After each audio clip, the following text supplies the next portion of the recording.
정치권 이슈와 정책 분석을 통해서 여론의 심장을 저격하고 민심의 흐름을 날카롭게 꿰뚫어봅니다. 여심 저격, 장윤미 민주당 법률위 부위원장, 전지현 전 대통령실 행정관 두 분 모셨습니다. 반갑습니다. 어서 안녕하세요. 오세요.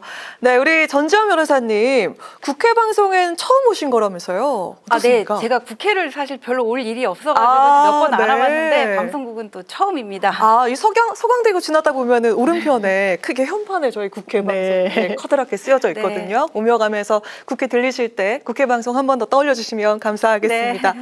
아니, 두 분은 또 좀 친분이 있으신 걸로 알고 있는데 맞습니까? 예, 따로 이제 뭐 이렇게 모임도 하고 식사도 같이 할 정도로 친분이 있고 워낙 또 이제 잘 챙겨주시기도 하고 이래서 예, 친분이 있습니다. 장윤미 변호사님이 합리적이세요. 그래서 네, 합리적이어서. 네. 근데 하지만 저는 이렇게 훈훈한 분위기 아주 싫어합니다. 서로 좀 입장을 명확하게 시원하게 밝혀주시기 바라겠습니다. 오늘 강전혜 변호사가 좀 떨릴 수 있게 그렇게 좀 시원한 대답 부탁드리겠습니다. 자, 어제 여야가 처음으로 모두 본회의에 참석해서 22대 국회 전반기 원구성을 완료를 했습니다. 개원한 지 28일 만인데요. 국회 출범할 때마다 반복되는 원구성 진통과 지각개원, 이 관행을 끊을 방법은 없을지 두 분과 이야기 좀 나눠보도록 하겠습니다. 이 원구성 진통을 겪으면서 두 개의 법안이 나왔는데요. 여당이 낸 국회 독재 방지법과 또 야당이 낸 일당 상임위 선전법. 자, 이번 원구성 갈등의 단면을 보여주고 있는 것 같다는 생각이 드는데, 자, 여당은 관례, 그리고 야당은 협상이 안 되면 법대로, 자, 이렇게 맞섰습니다. 과연 이 관습 규범이냐, 그리고 미국처럼 다수당 중심의 국회 운영이나 어느 쪽이 맞다고 생각하시는지 장윤미 변호사 먼저 들어보도록 하겠습니다. 사실 여야 간의 원구성과 관련한 대화랑 협상이 진작에 이루어졌으면 그게 최우선적이겠죠. 그렇지만 안 되면 일단 법률대로 할 수밖에 없는 겁니다. 지금 국회법이 표결로 상임위 구성을 할 수 있도록 규정이 돼 있어요. 그렇다면 저는 안타까운 게 민주당이 압도적인 다수석을 얻었다는 건 상수입니다. 정치적인 전제사항이에요. 그러면 추경호 원내대표가 어떤 방식으로 협상에 임했었어야 되는가. 일단 본인들의 어떤 마지노선이 분명히 있으시겠죠. 운영위와 법사위가 그랬던 것 같습니다. 하지만 상대편인 민주당으로서도 운영위와 법사위는 마지노선이었어요. 다만 이런 협상 과정 중에 민주당 내부에서는 이런 이야기들이 있었습니다. 운영위는 관례대로 여당이 좀 맡아왔고 이게 대통령과 대통령 업무, 대통령실의 운영에 관한 부분을 점검하는 상임이다 보니까 그거는 여당에게 위원장 자리를 주는 것도 한번 고려해 볼 수 있다라는 그런 목소리들이 방송을 통해서도 내부에서 계속 나왔었거든요. 그러면 제가 국민의힘의 지도부나 아니면 참모라면 그걸 지렛대로 어떻게든 운영에 가져왔을 겁니다. 근데 협상에 적극적으로 임하지 않았어요. 국회의장이 중재하는 협상에도 사실상 적극적이지 않았습니다. 그러는 사이에 민주당은 저희가 봤을 때는 차곡차곡 명분을 쌓았던 거죠. 왜냐하면 18개 상임위를 법으로 한다면 국회법에 따라 표결한다면 다 민주당이 가져갈 수 있었어요. 그렇지만 지난 국회에 18개의 18개의 상임위를 다 가져갔을 때 또 부작용이 있었다는 문제의식이 있었죠. 그러니까 17개 그리고 11개, 7개 나눠서 11개는 우리가 가져갈 수밖에 없다. 법사위 운영이 포함. 나머지 7개에 대해서는 협상을 하자라고 했을 때 거기에도 응하지 않았었습니다. 그러면서 나왔던 국민의힘의 반응은 이 밥상이 차려져 있는데 맛있는 건 본인들이 먹고 나머지 떨거지를 준다는 취지의 발언이었는데 제가 그래서 나머지 7개 상임위가 뭔지를 봤어요. 기재위, 산자위, 정보위 상당히 중요한 상임위였습니다. 그런데 결국에는 사실상 원으로 들어올 수밖에 없었던 거 아닙니까? 백기투항했다는 평가가 나왔습니다. 이건 협상에서 패배했다라고 보여지는 거죠. 그렇다면 관행도 좋지만 정치적인 여건을 보고 협상을 하는 것이 정치인의 또 정치 지도부의 자세가 아닌가 생각했습니다. 그 여당 측에선 그동안 해왔던 관례가 있는데, 관행이 있는데 이건 동의할 수 없다 해서 보이콧을 해왔기 때문에 좀 오랜 시일이 걸렸죠. 네, 근데 지금의 질문은 지금의 국민의힘의 대처가 문제가 아니라 지금 원구성이 이미 끝났잖아요. 근데 지금 그 일당 독재법, 다수당의 일당 상임위 선전법이 적절하냐 이 문제로 지금 가야 될 것 같거든요. 논의가 지금 그렇게 이어져야 될 것 같은데 2009년에 한나라당이 이제 18대 국회 때 야당을 차지하고 나서 다수당을 차지하고 나서 같은 법안을 냈더니 그때 민주당에서 뭐라 그러냐면 입법 독재라고 반발을 했어요. 근데 지금 여당의 근거를 들어보니까는 미국처럼 미국처럼 그렇게 상임위 독립제로 가는 게 책임 정치 구현에 오히려 수월하다 그러면서 야당은 상임위원장을 줘봤자 책임도 안 지냐 지금 이렇게 나오고 있거든요. 근데 미국하고 우리나라하고는 이거를 법제화하기에 좀 차이가 있다. 첫 번째는 뭐냐면은 미국은 그러니까 집권당이랑 협의가 안 된 법안에 대해서 거부권을 하는 게 당연하다고 그냥 상례화돼 있거든요. 근데 우리나라는 지금 윤석열 대통령의 그 거부권 행사 카운팅하면서 지금 거기에 대해서 비판하고 있잖아요. 그다음에 또 하나가 뭐냐면은 미국은 우리나라처럼 그렇게 협의가 없는 직권 상정이 상례화돼 있지가 않단 말이에요. 또 그런 문제도 있고 또 하나는 뭐냐면은 미국 같은 경우에는 대통령제이긴 하지만 양원제로 돼 있어서 상원과 하원이 서로 견제 기능을 가질 수가 있거든요. 근데 상원은 6년이지만 하원은 또 이제 2년이에요. 2년마다 갈면 되기 거기 때문에 책임 정치 실현에 적합하지만은 우리나라 같은 경우에는 선거를 다시 뽑을 때까지 이거를 뭐 어떻게 책임 정치를 구현한다는 게 좀 말이 안 되는 면이 있고 그다음에 이 문화 자체가 미국하고 우리나라하고 정치 문화를 비교를 하면은 안타깝게도 우리나라는 아직 그 정도 수준에 이르지 못한 것 같아요. 입법 청문을 하면서 장관하고 비서관하고 다 불러가지고는 나가 있으라 그러고 손들고 있으라는 얘기까지 나왔고 그다음에 대통령을 조롱하는 그런 사진이 내의를 입고 반려견 안고 있는 그런 사진이 입법 청문회장에 등장을 하기도 하고 이런 식이었거든요. 뭐 누가 공부를 잘하냐 이렇게 싸우기도 하고 이런 모습들이 지금 문화가 정착이 안 됐어요. 그래서 지금 보면은 맞습니다. 이게 국회 본회의에서 표결로 해가지고 상임위원장 결정하는 게 맞는데 맞지만은 김대중 대통령 때 의회의 기본이 원래는 협의잖아요. 상식과 협치. 그렇기 때문에 그때 그 여소야대 상황이었지만 그때는 이제 JP까지 해가지고는 범 여건이 더 컸었거든요. 김대중 대통령 때 법사위원장은 야당의 주자 그냥 이렇게 얘기를 했고 상임위를 뭐 몇 대 몇 기준으로 해가지고는 다수당과 소수당에 배분한다 이런 거는 법안으로 넣기는 좀 적절치 않은 면이 있어가지고는 이제까지 협의로 해왔고 이것이 막 관례 일종의 어떤 전통으로 굳어진 면이 있거든요. 네. 근데 이거를 근데 일당이 전부 다 가져가는 걸로 이렇게 법제화를 해버리면은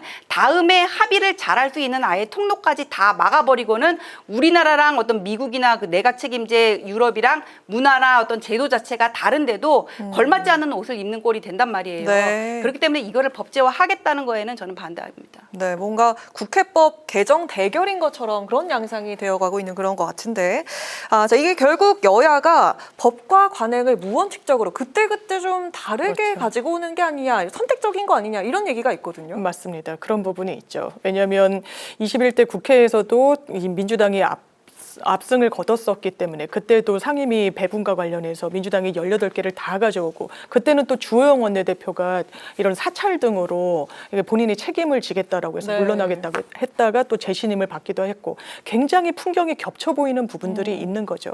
그렇다면 이 부분과 관련해서 법안으로 어떻게든 제도화하는 것도 고민해봐야 되지 않을까라고 해서 국민의힘에서는 오히려 그럼 법사위원장은 네. 일단 국회의장을 배출한 정당이 아닌 곳에서 국회의장은 다수당에서 배출하다 보니까 지금의 위치에서는 국민의힘이 되는 겁니다. 2당. 그러면 거기서 법사위원장을 가져가자. 운영위는 그렇다면 대통령이 당적을 가진 당 내지는 당적을 가졌던 왜냐하면 대통령의 탈당 가능성도 염두에 둬야 되니까요. 그런 당이 가져가도록 하자라고 법안을 냈습니다. 이른바 이 독점을 견제하기 위한 법안을 내놓고 오히려 민주당은 지금은 다수석이기 때문에 다수석 의석수에 따라서 그 비율대로 이 다수 의석을 가진 정당이 원하는 곳을 갖는 방향으로 법안을 내자. 완전히 네. 상충하는 거죠. 그런데 이 여야와 관련해서 의석수 배분이 달라지면 또 서로 완전히 다른 주장을 할 거란 말이에요. 지금까지의 역사가 또 그래왔고. 그렇다면 이것을 제도로 법으로만 규정하는 것이 과연 정답일 것인가. 계속 말씀드리지만 협치, 대화, 협의가 국회의 가장 큰 미덕이고 관행으로 협력됐던 부분들을 같이 관철하는 것도 이제는 너무 강대강으로 치다를 게 아니라 이걸 좀 잘 굳건히 좀 협의에도 좀 녹여내야 되지 않을까라는 생각이 강하게 듭니다. 뭔가 현실적으로 좀 어떤 보완책이 필요할지 좀 이야기를 들어볼까요? 현실적인 보완책이 지금 제도로 만들어가지고 하면 말씀하신 대로 네. 법사위는 야당이 가져가고 법사위는 소수당이 가져가고 의장은 어떻게 하자 그러면 당연히 반대를 할 거란 말이에요. 네. 그러면은 이게 뭐 법사위의 기능을 뭐 어떻게 나눈다든지 나중에 그 얘기는 할 거지만은 할 거라든지 뭔가 이렇게 차선책을 내야지 지금의 어떤 그 상임위의 권한과 그 배분을 가지고는 법사위는 누가 가져가고 국회의장은 누가 가져가고 이런 식이면은 전혀 타결이 안 될 것 같고 나중에 다수당 소수당이 달라지고 여야가 달라지면 되면은 또 같은 얘기를 이제 사람만 바뀌어서 얘기를 할 것 같거든요.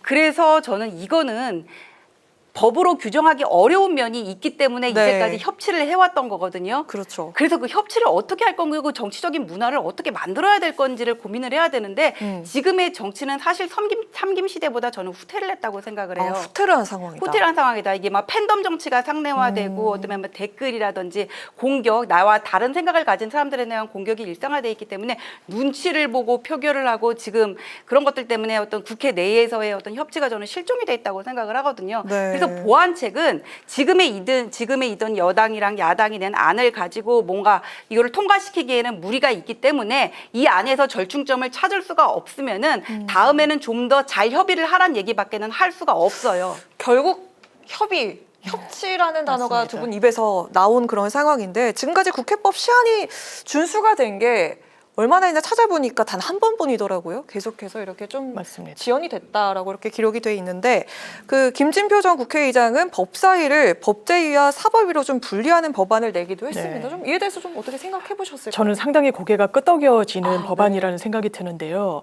이제 오랫동안 정치를 했던 정치인들의 이야기를 들어보면 불과 얼마 전까지만 해도 법사위가 이런 풍경이 아니었다는 거예요. 왜냐하면 법사위는 본인들이 이 피감기관을 별도로 갖고 있습니다. 뭐 법원이나 검찰 여러 부분을 들여다봐야 되는 그런 업무가 있는데 이건 한 축이고 또 하나는 각 상임위에서 올라오는 법안에 대해서 자구 심사. 그러니까 이게 뭐 이를테면 오타는 없는지 문제가 되는 어떤 표현은 없는지 그리고 법 체계 심사를 하게 돼 있거든요.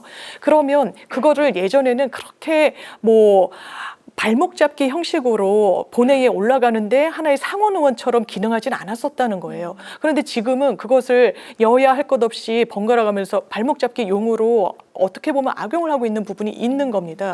그렇기 때문에 더더군다나 여야 할 것 없이 법사위는 반드시 우리가 가져와야 된다라는 이야기를 하는 거예요. 본인들이 원하고 본인들이 공약했던 법안을 통과시키기 위해서는 법사위는 완전 필수 요건처럼 돼 있는 거거든요. 그렇다면 이 문제의식이 뭐 자구 심사나 법체계 심사하는데도 그렇다면 왜 계속 더뎌지느냐. 왜냐하면 피감기관과 관련한 업무도 봐야 되는 것이거든요. 그러니까 김진표 의장은 굉장히 오랫동안 정치를 해오신 분이잖아요. 그 문제의식 속에서 그렇다면 분리를 하자. 사법부를 들여다보고 수사기관과 관련한 뭐 국정감사 든 여러 현안질이든 이 부분은 아예 사법위로 별도로 만들고 이런 법제도와 관련한 부분을 별도로 만들어서 기능을 분리시키자. 그렇다면 분쟁 같은 것도 훨씬 좀 덜하지 않겠느냐. 왜냐하면 법사위와 관련해서도 현안질의가 있을 때 민주당 쪽에서는 이건 너무 정치 수사가 있으니까 우리는 그 부분을 문제 삼지 않을 수 없다라고 하지만 국민의힘에서는 또 역으로 이거 방탄하는 거 아니냐. 사법 그 어떤 사실상 변호인의 역할을 당해하는 거 아니냐라는 문제의식이 또 부딪히는 거 아니겠습니까? 상당히 소모적인 거예요. 그러는 사이에 법안 통과를 해야 되는 법사위의 기능이 또 실종되고 축소되고 더뎌지는 부분이 있기 때문에 저는 이 방안은 좀 조속히 논의가 필요해 보입니다. 그 법사위 개편 필요성에 대해서 좀 짤막하게 듣고 다음 주제 넘어가 보도록 하겠습니다. 아니 근데 이거를 사실 지난 국회 때 이제 그 보수당에서 발의를 했었는데 민주당에서 지금 안 받았거든요. 그랬군요. 이 얘기는 계속 나왔던 얘기예요. 근데 우원식 그 국회의장이 또 그 얘기를 하면서 윤석열 대통령을 만나겠다고 했더라고요. 그래서 제가 그 내용을 한번 읽어보니까는 4년 중임제 개헌이랑 같이 얘기를 한다 그러면서 이제 법사위 기능 분리 얘기가 나왔고 법사위를 법제위 사법이 그렇게 분리할지 아니면은 국회의장 산하에 각 소관 상임위원회의 어떤 법안 체계 자구 심사를 할 수 있는 위원회를 따로 만들던가 그렇게 얘기를 한다는 거예요. 근데 그렇게 해버리면 지금 국회의장이 민주당이잖아요. 그럼 또 어떤 민주당의 의도대로 가는 면이 분명히 있거든요. 그래서 이게 법사위 기능을 어떻게 나눌지 사실 이 얘기는 국민의힘에서 먼저 던져가지고 이슈를 끌고 갔어야 되는 문제인데 우원식 의원이 그렇게 얘기를 했고 우원식 의원이 한 얘기는 4년 중임제 개헌이랑 같이 묻어가지고 뭐 개헌 얘기를 하고 그 다음에 다음 그 국회 후반기 때 또 법사위를 가져가면은 입법 독재 말이 나올 거 아니에요. 그렇기 때문에 법사위 기능을 나눈 다음에 어떤 본질적인 기능은 계속 민주당이 가져가고 하부적인 기능들만 나눈 다음에 이거는 이제 국민의힘이 가져가라 하면 하면서 명분을 확보하려 그럴 수도 있기 때문에 이 이슈를 국민의힘을 놓치면 안 되고 법사위의 기능을 어떻게 분리해서 가져가는 게 이런 싸움이 안 나오고 실리를 챙길 수가 있는 것인지 더 가질라 그러지 말고 확실하게 챙길 수 있게 뭔지를 좀 판단을 하고 같이 논의를 해야 된다. 그리고 이 얘기는 대통령을 만나가지고 바로 얘기할 게 아니라 먼저 국민의힘하고 만나야 되는 거예요. 네. 여당하고 만나가지고 얘기를 해야지 4년 중임제 개헌하고 같이 엮어가지고 윤석열 대통령을 만나겠다? 저는 이거는 투머치라고 봅니다. 네, 알겠습니다. 자, 이번 원구성 협상에서 법사위 그리고 운영위만큼 쟁점이었던 게 바로 과방이었습니다. 오늘 여야는 방통위 앞에서 맞불 기자회견을 열었습니다. 지금 김홍일 방통위원장 탄핵소추안이 발의가 된 상태고요. 방통위는 공영방송 2사 선임을 강행을 했습니다. 이 방통위와 방송 3법 충돌, 여야 입장을 좀 들어볼까 하는데요. 자, 먼저 우리 전지현 변호사님 들어볼까요? 지금 그 방통위와 관련해서는 지금 김홍일 그 방통위원장 탄핵 얘기도 나오잖아. 이거 왜 나오냐면은 MBC의 대주주가 박문진이거든요. 공영방송 하면 이제 MBC, KBS, EBS 되는데 그 박문진 이사진 임기가 8월 12일까지란 말이에요.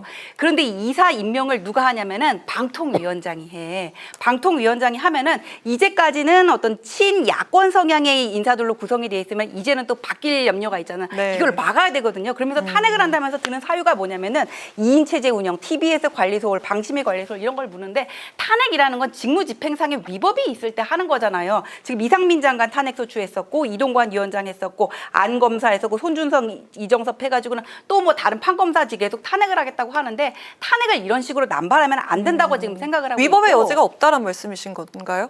네, 저는 그렇게 생각합니다. 네. 그리고 지금 이 방송상법 개정안도 이사직 구성을 바꾸겠다는 건데 지금 KBS 같은 경우는 이사가 11명이에요. 지금 이걸 29명으로 올리겠다는 거고 MBC는 9명이고 EBS도 뭐 그 정도인데 이거를 다 늘리겠다는 거거든요. 왜냐하면은 지금의 법제상에서는 이사 구성을 방통위원장이 한단 말이에요. 그러면 집권 여당에 유리한 사람이 갈 수밖에 없는 거잖아요. 네. 이거를 지금 방송 3법에서는 방송 PD협회, 기자협회, 어떤 방송 기술인협회 이래가지고는 어떤 친노동단 단체 성향의 어떤 시민단체 소속의 사람들이 많은 쪽으로 해가지고는 추천을 하게 하는데 공영방송의 임무는 중립성과 공정성이잖아요. 네. 그리고 이사를 늘리는 데는 비용이 든단 말이야. 그리고 이런 식으로 뚝딱 처리하면 안 되는 거고 이런 얘기를 할 명분이 없는 게 지금의 그 민주당 같은 경우에는 박근혜 대통령 정부 말기에 지금의 당이 그 공영방송의 사장은 특별 다수제로 임명을 하자 그래가지고는 야당 추천권도 있어야 된다는 얘기를 했었는데 그게 지금 문재인 정부 들어서 이제 정권을 가져갔잖아요. 그러니까는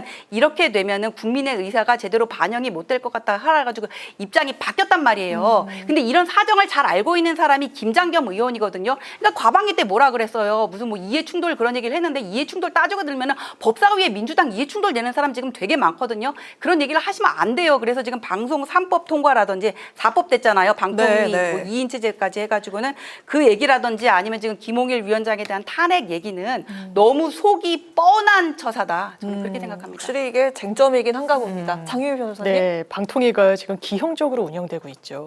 방통위와 관련된 법률을 보면 5인제 합의기구입니다. 5명과 관련해서는 여야가 추천을 하면서 어쨌든 정치적으로 그리고 공정성, 중립성을 담보하도록 법이 돼 있는 거예요. 그런데 왜 기형적이냐? 2명, 그것도 여권에서 추천한 인사 2명이 계속해서 주요 사안을 의결하고 있습니다. 방송사에 대한 징계, 정책 심의 이런 부분과 관련해서 그렇다면 뭐 징계를 받은 방송국이 이를테면 이거 너무 부당하다. 2인 체계로. 왜냐하면 5명이 최소한 모여서 과반으로 통과시키도록 하는 게 법에 정해져 있는데 2명이 계속하면서 계속 이른바 뭐 좌파 언론이다 무슨 언론이다 해서 징계를 남발하는 부분에 대해서 법원이 집행정지 신청을 인용을 해주고 있어요. 이거는 절차적인 위법성이 어느 정도 있다라고 판단이 되는 거죠. 그 부분과 관련해서 김홍일 위원장은 이건 정식 소송까지 가봐야 되기 때문에 아직 법적인 판단이 이르다라고 하지만 상당한 문제가 있습니다. 왜 또 민주당에서 이런 문제의식이 깊어지냐면요. 민주당 몫의 방통위원 추천 권한이 있어요. 그 당시에 최민희 당시는 전 의원이었습니다. 추천을 했어요. 그런데 민주당으로서는 어쨌든 여러 명의 후보군이 있었고 스크린을 통해서 그것을 올렸는데 대통령이 끝내 임명을 하지 않으셨습니다. 그렇다면 이 부분과 관련해서 아까도 박정훈 의원의 어떤 비판 목소리, 임명하면 되는 걸 왜 임명하고 있지 않느냐. 아니 저희가 추천을 하더라도 대통령께서 임명을 하지 않아서 공석으로 두는 그런 장기화된, 그래서 민주당 쪽에서 추천한 인원은 아예 논의에서 배제가 되는 그런 국면이 구조적으로 펼쳐졌기 때문에 대단히 어떻게 보면 언론을 장악하려는 어떤 의도와 시도가 있는 거 아니냐라는 문제의식을 강하게 갖고 있고요. 방송법과 관련해서는 그렇습니다. 말씀 주신 대로 현행법으로 따르면 여당의 몫이 여권의 입김이 작용할 수밖에 없는 구조예요. 문재인 정부에서 못했다면 그건 좀 반성적인 성찰이 필요하다고 생각합니다. 그렇다면 어떤 대안을 모색해야 될 것인가. 학계, 노동계, 그리고 여러 직능단체에서 추천을 해서 많은 사람들이 그 이사진으로 들어가도록 하는 게 맞지 않겠느냐는 그 방향성을 민주당이 제시한 거고 법안에 녹여낸 겁니다. 그런데 국민의힘의 입장을 보면 완전히 좌파 일색이다, 진보 진영 일색이다라고 하는데 신장식 의원이 그런 이야기를 하더라고요. 본인이 너무 오른쪽에 치우쳐 있을 때 왼쪽만 보면 다 좌파라는 겁니다. 이를테면 그런 의식으로 방송계도 보는 것이 아닌가. 방송법과 관련해서도 대통령께서 또 거부권을 행사하실 것으로 보이는데 네. 그럼 악순환은 계속될 것 같습니다. 그 방통위 개의 요건은 5인 합의제가 맞는데요. 그 개의 요건이 몇 명 이상이어야 된다는 건 규정이 없어요. 네. 그래서 그 주진우 의원이 그 부분을 지적을 했는데 권익이라든지 인권의 다른 위원회도 개의 요건은 규정이 없다는 거거든요. 그다음에 그 최민희 전 의원 그때 추천을 했는데 임명 안 한 거는 맞는데 이분이 정보산업연합회라고 SK텔레콤이나 LG U+ 같은 이동통신사가 회원사로 있는 단체의 이익을 보호했던 어떤 상임이사 같은 그런 직위를 보유했던 게 맞아서 이것이 결격사유에 맞는지에 대해서 법제처의 어떤 해석이 안 나왔는데 그러면 최민희 의원 말고 다른 사람을 추천했으면 되는데 그거를 안 했던 거고요. 그리고 방송 3법을 이사회를 일단 늘리는 거는 어떤 공영방송의 중립성, 공정성, 비용의 문제가 생기는데 사실 공영방송의 이 중립성의 문제는 저는 지금 민주당에서는 할 말이 없다고 생각해요. 문재인 정부 때 그 사정을 보면은 KBS, MBC, EBS가 그때 어떻게 운영이 됐는지는 우리가 지금 다 알고 있거든요. 어떤 친정부적인 인사, 문재인 정부 창출에 기여했던 사람들이 프로그램 하나씩 닫고 다 진행을 맡았단 말이에요. 근데 그러면은 이걸 바꾸는 데는 동의를 한단 말이에요. 근데 지금 추가하겠다는 단체들이 특정 노동단체가 다 장악하고 있는 데란 말이에요. 학계 그런 데서 공정하게 추천하는 거 맞단 말이에요. 그럼 어떻게 하는 게 공정이 될 것인지를 여야가 좀 합의를 해서 해야지 지금 야당에서 추천한 것처럼 이런 식으로 해가지고 27명까지 넘기자는 거는 늘리자는 거는 도저히 받을 수가 없습니다. 네, 저희가 질문이 많이 남아있는 시간이 별로 없어서 혹시 반박하실 거면 짧게 들어보고 넘어갈까요? 일단 그 최민희 의원도 보도했던 건 맞는데요. 나중에 또 이 국면이 풀리니까 그 당시 이동관 위원장이 다른 인사를 같이 또 넣을 수 있다라고 했던 바가 있어서 이거는 좀 구실에 불과했던 게 아닌가라는 게 민주당의 인식인 것 같습니다. 네, 좋습니다. 여야 입장 들어봤고요. 자, 김진표 전 국회의장 회고록도 파문을 일으키고 있습니다. 대통령실은 윤 대통령의 그 이태원 참사 음모론 발언이 멋대로 왜곡이라고 반박을 했는데 박홍근 의원 그때 당시 그 민주당 원내대표였습니다. 당시 메모를 공개하면서 진실 공방이 확산되고 있습니다. 윤 대통령의 이태원 참사 음모론 발언 의혹에 대해서 두 분의 생각 들어보도록 하겠습니다. 먼저 들어볼까요? 근데 이게 지금 독대를 하는 자리에서 나왔다는 얘기잖아요. 그렇기 때문에 검증할 수 있는 방법이 없어요. 그러면 이게 얼마나 믿을 수 있는지를 생각을 해봐야 되는 거거든요. 근데 김진표 전 의장 보면은 뭐라고 돼 있냐면은 극우 유튜버 방송에나 나올 수 있는 얘기를 해가지고는 믿기가 힘들었다 그렇게 얘기가 돼 있단 말이에요. 그러면은 극우 유튜버 방송이 어떤 거를 얘기하는지를 모르겠는데 우파 같은 경우에는 무슨 김어준 뉴스공장 같이 확실히 주도권을 잡고 이렇게 주류라고 말할 수 있는 방송이 없거든요. 그럼 그런 어떤 그런 뭐 중구난방식의 짜치는 방송들을 짜치는 말은 적절하지 않은 거고 그런 방송들을 김진표 의장이 본인이 평소에 본다는 얘기인가? 극우 유튜버에서 나오는 얘기인지 저는 처음 듣는 얘기거든요. 그걸 그때 어떻게 들었는지 일단 그 궁금하고 그다음에 그 이태원 참사와 관련해서는 한덕수 국무총리 기자회견 때 이상민 행안부 장관의 발언이 논란이 된 적이 있어요. 뭔가 책임을 회피하는 듯한. 그래가지고 어떤 뭐 탄핵 소추까지 당하셨는데 근데 그 이후로 대통령실에서 사실 이 문제의 말 한마디 어떤 정무적인 말 한마디에 되게 민감했었거든요. 그런데 그때 그것도 민주당의 국회의장 앞에서 대통령이 그런 얘기를 했다? 이거는 대통령이 피하 식별도 못하는 바보도 아니고 좀 믿기가 어려운 면이 있고 또 그다음에 이게 나오는 게 바로 이제 반복할 수 있는 게 청담동 술자리라든지 김만배 신앙님 보도 사건이거든요. 김만배 신앙님 같은 경우에 인터뷰한 날짜가 21년 9월 10일인데 10월 16일 날 보도를 한 거는 대선 3일 전이거든요. 근데 바로 그 다음 달에 이재명 대표가 뭐라 그랬냐면 윤석열 대통령은 부산저축은행에 대해서 왜 수사를 안 했냐고 얘기를 하고 그다음에 윤석열 그 대통령은 왜 그 조우영까지 그 조우영한테 커피를 타줬냐는 얘기를 2월 달에 했고 보도는 그 다음에 됐단 말이에요. 이게 그거를 뭔가 야당이랑 그때 조율이 됐었냐 이상하게 느껴지는 부분이거든요. 이런 일도 있었는데 김만배 신앙님 그거 오보라는 거 나왔고 그 사람들 지금 구속까지 된 거잖아요. 그다음에 청담동 술자리 얘기 나왔는데 이건 굳이 제가 설명 안 해도 다 아시는 얘기인데 이거를 민주당 김의겸 의원이 법사위에서 첼리스트가 거짓말이 난 거짓말한 거라고 법원 가서 인정을 했는데 전 남친한테 한 음성 파일을 또 공개를 했단 말이에요. 이런 식이니까는 김진표 그 전 의장의 회고록도 이게 무슨 양치기한테 당한 적이 워낙에 많다 보니까는 이거를 얼마나 믿어야 될지를 모르겠다는 거예요. 그런 엄청난 얘기를 과연 대통령이 정말 그렇게 했을까? 네, 알겠습니다. 저는 했다고 보여집니다. 왜냐하면 국회의장이 가공해서 이야기할 동의는 없어요. 본인이 국회의장에서 내려왔는데도 불구하고. 내려왔으니까 하는 거 아닐까요?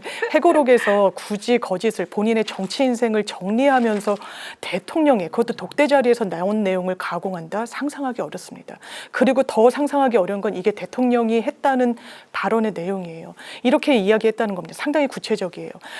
이태원은 동남아 식당 몇몇 곳 아주 작은 식당밖에 없는데 이렇게 인파가 모일 리가 없는데 2, 3일 전부터 좌파 언론이 사람들을 종용했다라는 거예요. 그러면서 사람들을 모이게 했다. 좌파 언론은 MBC, KBS, JTBC를 지칭을 했었습니다. 그리고 아주 간곡하게 의장이 이 정도 사안이면 행안부 장관을 경질을 해야 된다라고 건의를 했다라는 거예요. 그때 대통령의 육성이 이게 일부 세력에 의해서 우발적인 사고가 아니라 특정 세력에 의한 범죄 가능성이 있는 사안이라고 했다는 겁니다. 159명의 청년이 대한민국 한복판에서 사망했어요.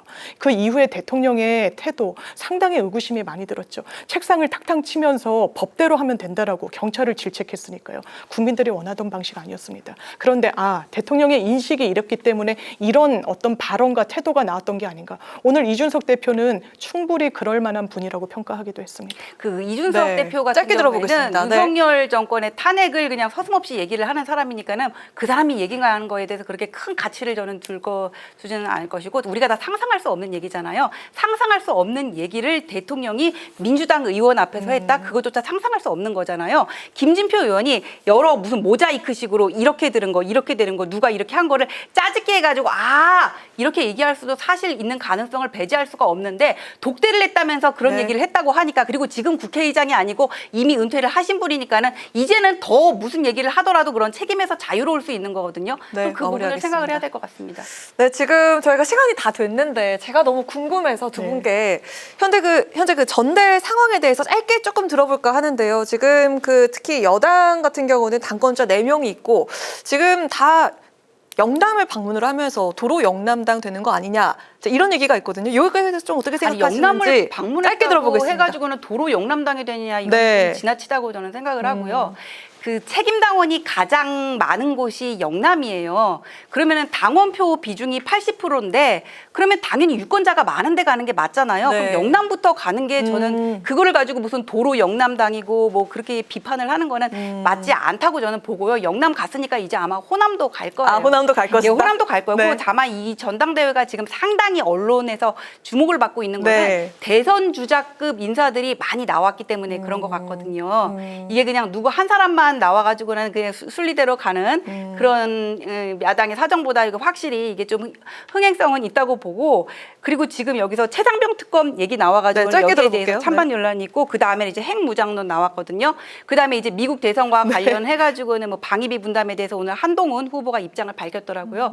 이런 식으로 해가지고는 어떤 민생 앞으로는 뭐 외교 안보 나왔으니까 민생 이슈까지 해가지고는 후보자들이 이렇게 나름 의견을 내면서 내 의견을 내면서 찬반 토론을 하는 과정을 거친다면은 컨벤션 효과도 충분히 살리고 뭔가 각 후보자들의 어떤 생각이라든지 몸집도 키울 수 있는 그런 성공적인 전당대회가 되지 않을까 싶습니다. 네, 1분 안쪽으로 들어볼까 하는데 지금 아직 전대룰이 정해지지 않았잖아요. 민주당 네네네. 말씀이시죠? 네, 그 김두관 전 의원이 또 당대표 도전 시사했는데 과연 뭐 좀 대항마가 될 수 있을지 아마 저울질 하시는 것 같더라고요. 네네. 오늘도 출사표를 던진다라는 게 본인에 따르면 낭설이다라고 했던 건데 일단 문제의식을 가지신 분들이 중진 의원들 사이에선 계신 것 같습니다. 이게 단독 추대 형식으로 가는 게 혹시 국민들 보시기에 중도층이 보시기에 이게 좀 껄끄럽지 않겠냐라고 해서 이 이인영 의원은 아마 불출마 쪽으로 가닥이 잡히고 있어서 여러 후보들이 아마 좀 출사표를 던질 것을 저울질하고 있는 상황으로 알고 있습니다. 감사합니다.